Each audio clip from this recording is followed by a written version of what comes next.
Rajinikanth, Kamal Haasan, Sundar C மகள்கள் 6 பேரும் சேர்ந்து என்ன செய்தாங்க தெரியுமா? தலைவர் 173 படம் இதுவரைக்கும் இல்லாத பெரிய ஹைப்பை கிரியேட் பண்ணியிருக்கு. கிட்டத்தட்ட 40 வருஷத்துக்கு பிறகு சூப்பர் ஸ்டார் ரஜினிகாந்தும் விண்வெளி நாயகன் கமல்ஹாசனும் ஒன்னா சேர்ந்து நடிக்க போறாங்க. இந்த படத்தை சுந்தர் சி டைரக்ட் பண்ண கமல்ஹாசனுடைய ராஜ்கமல் ப்ரொடக்ஷன் நிறுவனம் தயாரிக்க போகுது. சோ இந்த படத்துல மொத்தம் 3 ஜாம்பவான்கள் இணைஞ்சிருக்காங்க.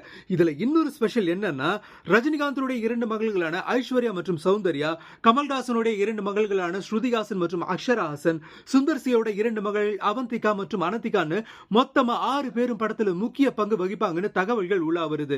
தயாரிப்பாளர் அப்படிங்கிற முறையிலையும் இயக்குனர் அப்படிங்கிற முறையிலையும் கமல்ஹாசன் மற்றும் சுந்தர் சியோட மகள்களுக்கு தான் முன்னுரிமைன்னு சொல்லப்படுது. கண்டிப்பா ஸ்ருதிஹாசன் ஒரு பாட்டு பாடிடுவாங்க. அனந்திகா கண்டிப்பா அப்பா சுந்தர் சிக்கு அசிஸ்டன்ட் டைரக்டரா ஒர்க் பண்ணுவாங்க. ரஜினிகாந்தை பொறுத்த வரைக்கும் இளைய மகள் சௌந்தர்யா அப்பாவுடைய காஸ்டியூம் டிசைனரா ஒர்க் பண்ண வாய்ப்பு இருக்குன்னு பரவலா பேசப்படுது. இது குறித்த அப்டேட்டையும் படக்குழு கூடிய சீக்கிரம் போட்டோவோட ரிவீல் பண்ணவும் வாய்ப்பு இருக்குன்னு முணுமுணுக்குறாங்க நெட்டிசன்ஸ். இந்தியன் 2 படம் ஃபிளாப் ஆனதே சங்கருடைய மகள் அதிதி சங்கருடைய தலையீடுதான்னு பரவலா பேசப்பட்டது உங்களுக்கு ஞாபகம் இருக்கா?